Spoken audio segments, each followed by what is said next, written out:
రామ రావణ యుద్ధ విజయంతో ధర్మాన్ని నిలబెట్టిన రాముడి తదుపరి కర్తవ్యం ఏమిటి? లంక తదుపరి చక్రవర్తి ఎవరు? రండి, రామాయణంలోని రమ్యమైన ఘట్టాలతో అనగనగా అంటూ ముందుకు సాగే నేటి ఘట్టమే శ్రీరాముని విజయయాత్రలో తొలి అంకం, ధర్మానికే కిరీటం, విభీషణ పట్టాభిషేకం.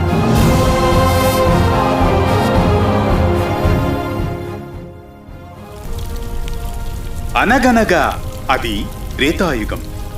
రామ రావణ యుద్ధంలో సత్య ధర్మ రక్షకుడైన శ్రీరాముని అజేయ బాణం రావణుని ఛేదించి సంహరించడంతో దేవతలు, గంధర్వులు, కిన్నెర కింపురుషాదులు ఆనందంతో మంగళ నీరాజనాలను సమర్పిస్తారు. సత్య ధర్మాలకు జయం లభించిందంటూ గానం చేస్తారు. ఇక్కడి వరకు నిన్నటి కథనం. ఓవైపు రాముని ధర్మ విజయం, మరోవైపు రక్త సంబంధీకుడు సోదర మృతి. ఈ రెండు భావాల మధ్య విభీషణుని మదిలో సంఘర్షణ పరిస్థితి. అన్న రావణుడు కూలిపోవడంతో విభీషణుడు కన్నీరు దాచలేకపోతాడు. ఎంతైనా రక్త సంబంధం. ఆవేదనతో, శోకతప్త హృదయంతో ఆ రణభూమిలో నిహతుడై పడిపోయి ఉన్న రావణుని సమీపించి కన్నీటి పర్యంతమవుతాడు విభీషణుడు. రాముని విజయోత్సాహం మధ్యలో ఉన్న విభీషణుడు తన సోదరుడు రావణుని శవాన్ని సమీపిస్తాడు. కళ్ళు కన్నీటితో నిండిపోతాయి. గుండెలవిసేలా రోదిస్తాడు. నిట్టూర్పులతో ఇలా పలుకుతాడు. అన్నయ్య, నీకు ఎన్నోసార్లు నేను వివరించి చెప్పాను రామునితో యుద్ధం చేయవద్దు అని. అలాగే సీతమ్మను తిరిగి అప్పగించు అని కోరాను. నీకు దిద్దుకునే అవకాశం ఉంది అన్నాను. కాని నువ్వు నా మాట వినలేదు. వేదాలు అభ్యసించిన వాడివి, యజ్ఞ యాగాలు చేసిన వాడివి, దాన ధర్మాలు చేసిన వాడివి. అయినా నా మాటలు నీ చెవికెక్కలేదు. నీలో ధర్మం దూరమైంది. కామవంచ కళ్ళను కప్పేసింది. అందుకే ఆ ఫలితమే ఈ రోజున ఈ పరిస్థితి దాపురించింది. గుండె కోత మిగిల్చింది. మన రక్త సంబంధంలో మాయని మచ్చయిపోయింది.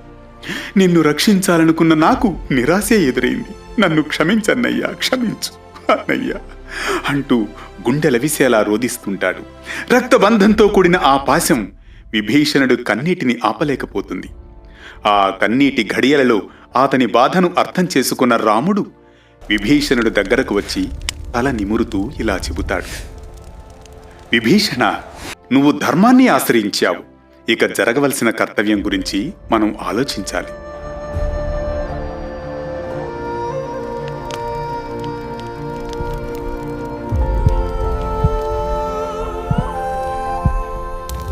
తదుపరి రాముడి అనుమతిపై విభీషణుడు తన అన్నయ్యకు శాస్త్రోక్తంగా దహన క్రియలు చేసిన అనంతరం, విభీషణ, ధర్మానికి కట్టుబడి సద్గుణాలతో ఉన్నవాడు నువ్వు. రాక్షసులలో నిజమైన రాజువు నువ్వే కావాలి. లంకకు నాయకత్వం ఇచ్చి రక్షించే బాధ్యత నీవే తీసుకోవాలి. ఇలా రాముడు లంకాధిపత్యానికి విభీషణుని నియమిస్తాడు. తరువాత రాముడు కృతజ్ఞతాపూర్వకంగా సుగ్రీవుణ్ణి కౌగిలించుకుని లక్ష్మణుడితో సహా శిబిరానికి వెళ్లి, లక్ష్మణ, మన ముందున్న తక్షణ కర్తవ్యం విభీషణుణ్ణి లంక రాజ్యాభిషిక్తుని చెయ్యడమే.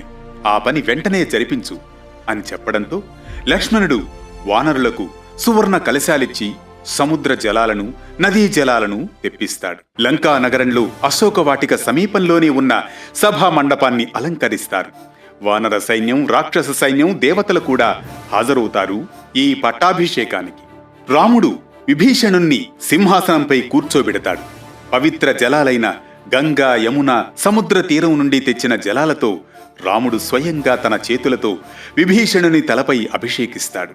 అలా రాముడు పట్టాభిషేకం జరిపిస్తాడు విభీషణునికి. ఆ సమయంలో సమస్త దేవతలు, ఋషులు రాముడి నిర్ణయాన్ని స్వాగతించారు, సమ్మతించారు. ధర్మస్వరూపుడైన విభీషణుడు మాత్రమే లంకను శాసించగలడని వారు ప్రకటిస్తారు. రాముడు, హనుమంతుడు, సుగ్రీవుడు, లక్ష్మణుని సహకారంతో విభీషణుని బంగారు సింహాసనంపై కూర్చోబెడతారు.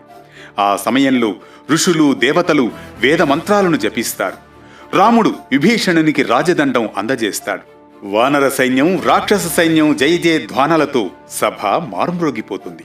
ఈ సమయంలో విభీషణుని మంత్రులు, అతని పట్ల భక్తిగల రాక్షసులు సంతోషిస్తారు. విభీషణుడు తన ప్రజలనుద్దేశించి ప్రసంగిస్తాడు.